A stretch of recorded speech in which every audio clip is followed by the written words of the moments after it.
I didn't see you there. But you probably have a lot of questions right now. Like, what am I watching? Why is the audio quality so bad? And why is he holding a fake book? We're going to answer all of that here pretty soon. But to answer the last of those questions, it's because it's got a gun.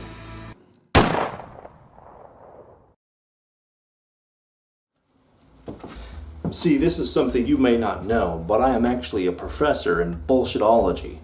That is, of course, as you may have guessed, the study of bullshit. For instance, take this sword here. You might think, whoa, that looks cool. That looks like a replica right from The Witcher 3 The Wild Hunt video game. But you'd be incorrect and a fool for thinking that. It's actually a cheap replica. And if you tried to stab anyone with this, you would more than likely break the blade and end up stabbing yourself instead. That is what we do here as bullshitologists. And today, I have some great and powerful bullshit for all of you lovely, handsome people. Now, of course, whenever we talk about bullshitology, there's a lot that fits underneath that umbrella. We got shit like Michael Bay's Transformers, whatever the hell this is, and of course, everybody's favorite,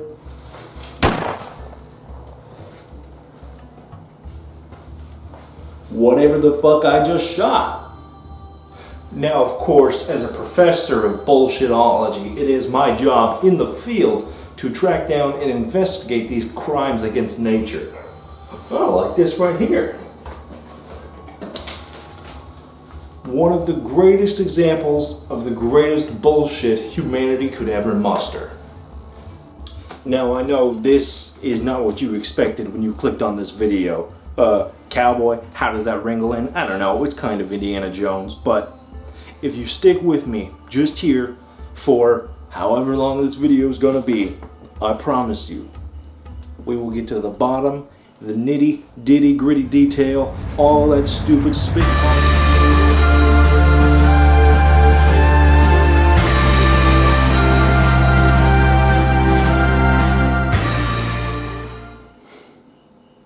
This is not what you were expecting when you clicked on this video, huh? Me neither.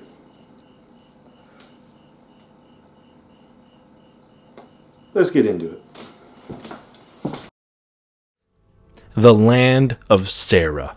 The world and the ground that gears walk across. The place where cities are leveled and the locust rose up from the hollows below. If you've ever wondered what or where Sera is it Earth? Or where does Earth exist within the Gears of War universe? You've come to the right place, because that's exactly what I'm answering in today's video. First things first, Earth. Gears of War does not take place here. The world of constant war takes place on Sera, a reversal of Ares, the Greek god of war. Sera is analogous to Earth, meaning it's very similar in the ways that it's made up of complex climates, biomes, and seasons, while also featuring humanity's history of rising from the Dark Ages into the modern day, like our very own world. Where it differs is in the makeup of that planet. Not a 24-hour day, but 26 hours instead. Not 365 days in a year, but 460.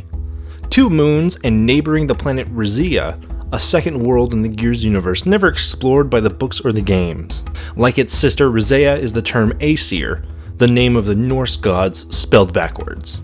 We don't know anything about this interstellar neighbor, except for there were rumors that it may have been the birthplace of the Locust, which is not true, as we'll come to find out later. So we have 2 planets, Sera, where the games take place, and Rizia, added to make the universe feel a bit more full but plays no real part in the series. So does Earth itself exist separately? In a way, you can say yes. One alternate ending for Gears of War 3 reportedly was to just send the last of humanity to a whole brand new planet, which would then become Earth. Meaning, technically speaking, the cosmic entity known as us by Earth probably does exist in the cosmos of Gears, but so far is entirely kept behind a skeptical alternate ending from over 13 years ago.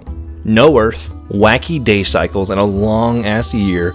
So what's the surface of Sera like? Well, it's actually like Earth. Massive deserts, tall mountains, and dense forests.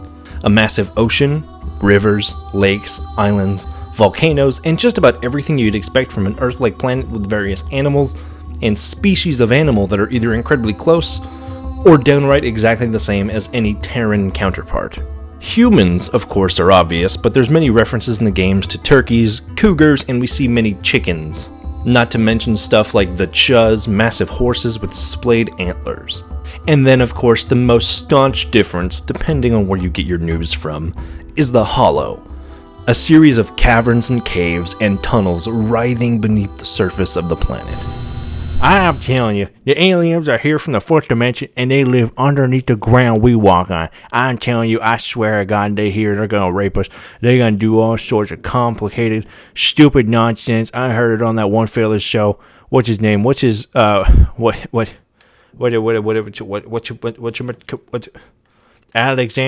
Alexander Joe. Let's go, Brandon. Dug and resident to the Trinity of Worms, 3 massive subterranean, as you could guess, worms that make the Hollow what it is, as well as being home to many smaller species, relatively speaking, as the Brumox, Corpsers, Krill, rockworms, and even some leviathans. Underground lakes, temples, and columns of rock that stand over gigantic pools of emulsion, a highly volatile substance that would later be used as fuel by both the COG and the UIR. We know the layout, the general idea, and how it ties together. Now, what does Sera's history look like? What came before the COG?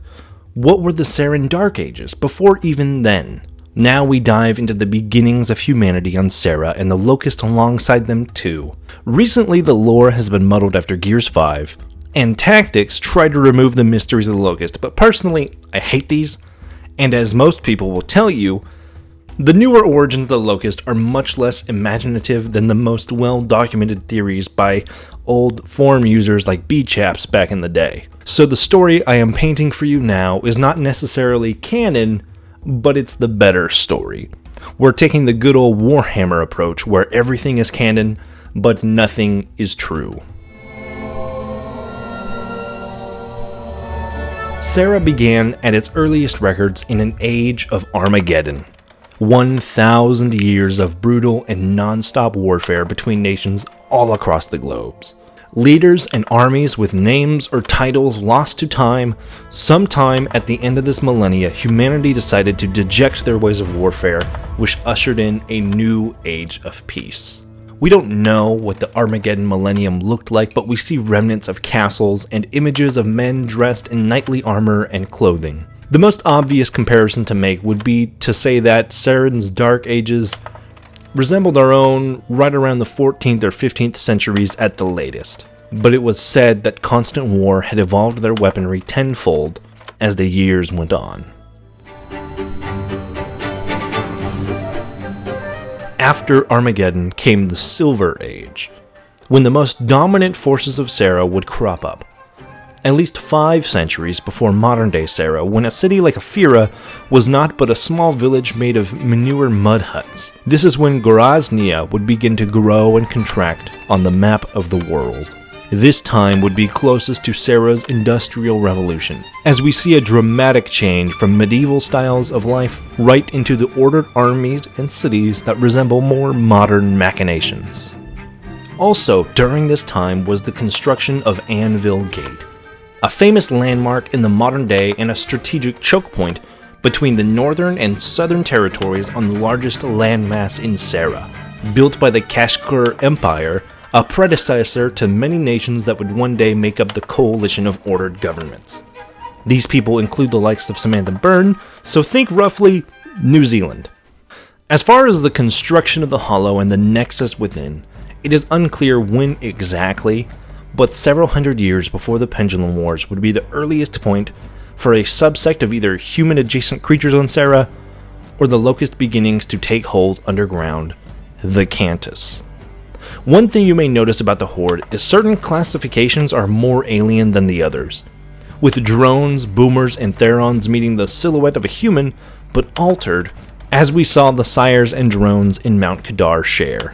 But a few of them stand out, the Cantus priests. devout locust with an arcane side that allows them to heal with their own voices, grand temples, and religion based around the trinity of worms who dug out their home, is the clear revelation for the depths of Sera's bowels. Then became the Era of Silence. A golden age for the finer things in Seran culture flourished once empires were established. No global conflicts, diplomacy set at the table. At least over a century out, this is where art and science quickly evolved for the people of Sera.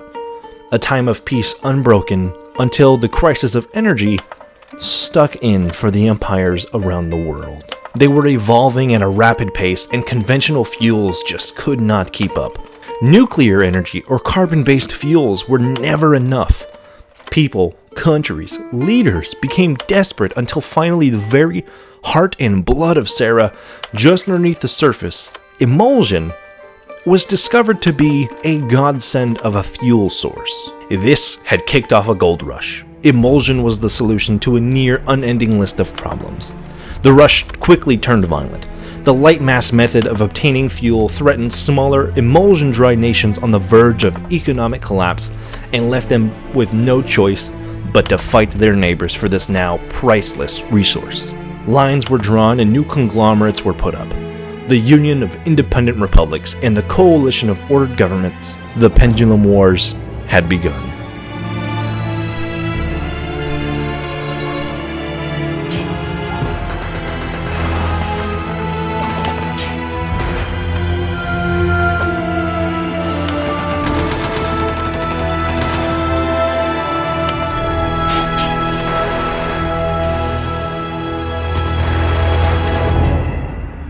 Global warfare and weapons of mass destruction once again became the norm for Sera.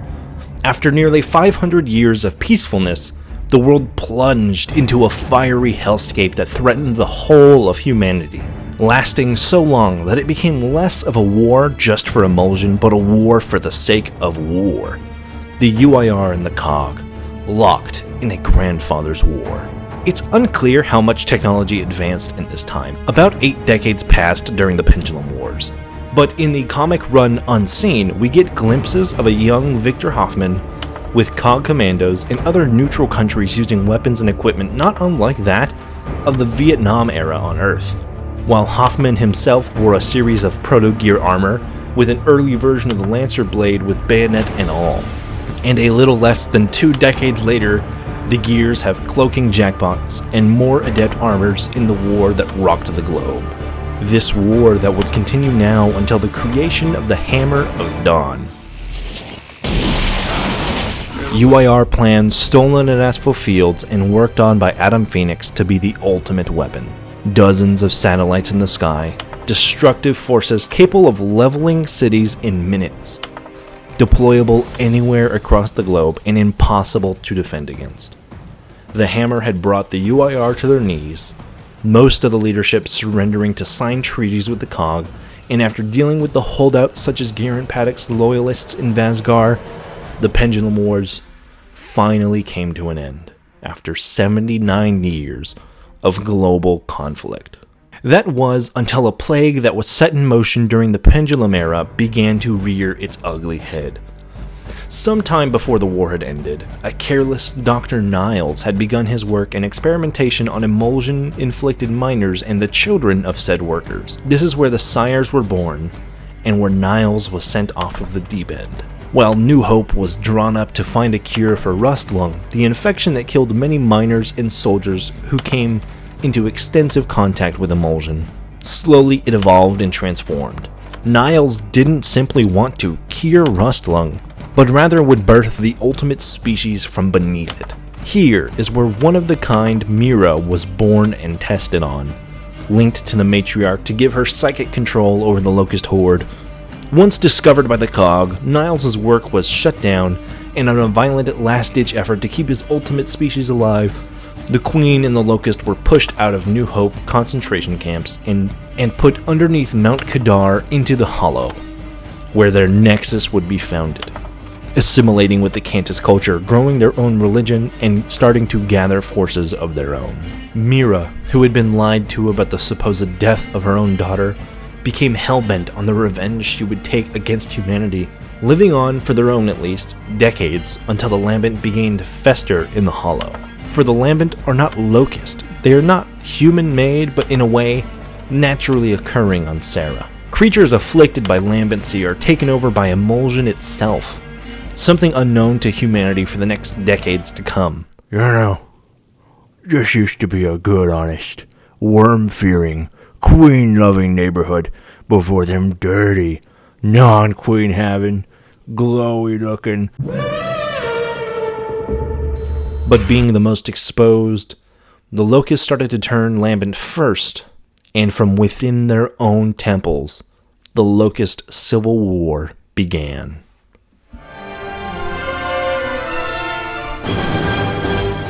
Before E-Day, before their scourge on the surface, the Queen's armies were led by Sera, another Theron like Rom.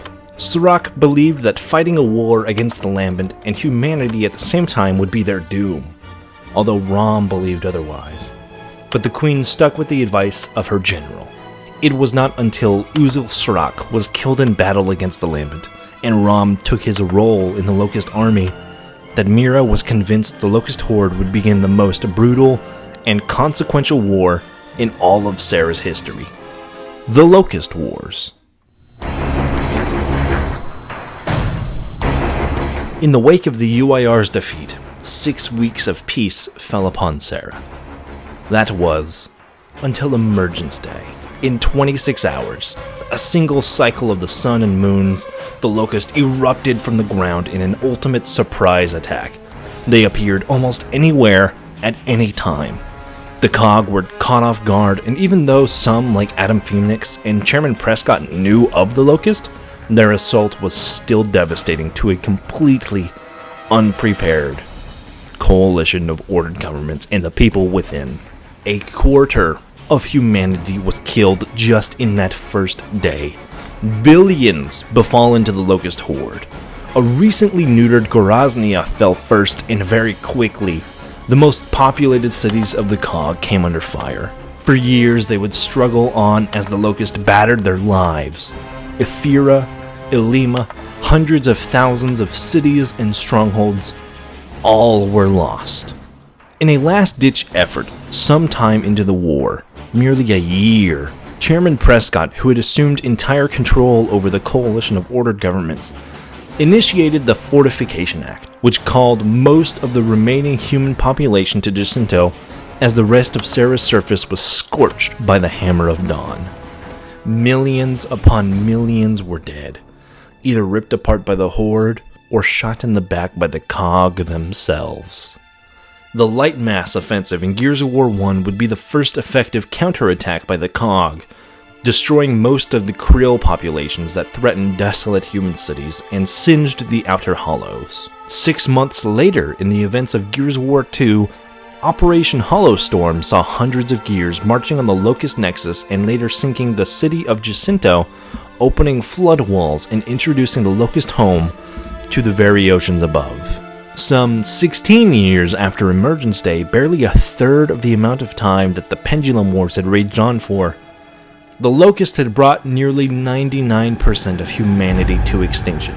Now, dealing with a strengthened Lambent incursion, spreading to humans and Locust alike while fending off the remnants of the Horde, it was not until Marcus Phoenix and Delta Squad had reunited with Adam Phoenix on Azura, a secret island of the Cog, to activate Adam's countermeasure device, which was able to kill all of the Lambent cells across the whole of Sera. As for the Locust, who were all heavily afflicted by lambency, even if not fully lambent, this machine spelled their downfall too.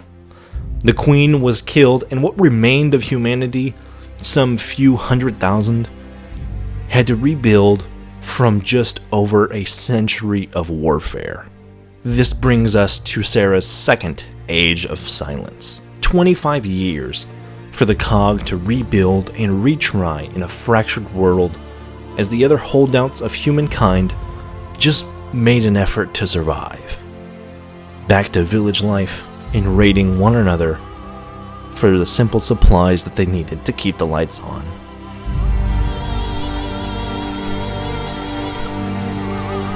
It was not until 41 years after Emergence, 4 decades after E-Day, that the Swarm began to manifest all across Sera. Evolved members of the thought-sedated Locust Horde that had moved on from their past shells, assimilating with human hosts now to produce a workforce off of the backs of the recently repopulated human centers. This world of Sera is scarred by warfare. The climate is out of control with surges of apocalyptic weather stronger than ever before in the form of wind flares. The Swarm Empire is on the rise, and the Cog continue to bury their secrets. And as of now, this is where Sera's story comes to an end. Until the release of a suspected Gears of War 6, this is all we know of, and all of Sera's history from the Age of Armageddon until the modern days of Sera.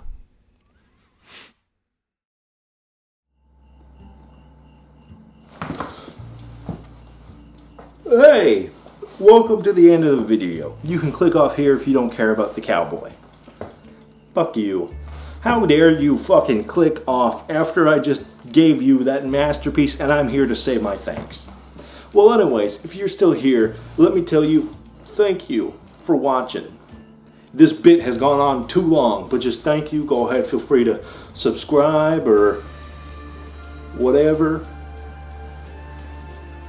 I ain't got nothing. Tune into the streams. Those happens. There's stuff in the description. You'll figure it out. And,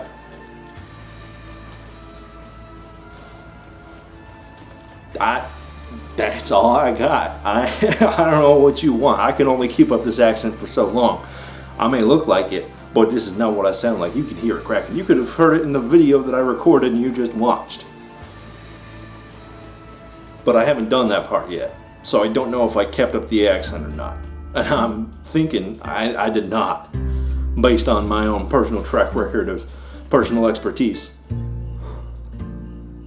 Thank you. Stay cool, have fun, be awesome. And I'll see you next time. Will I? This is the part where I fuck your mother.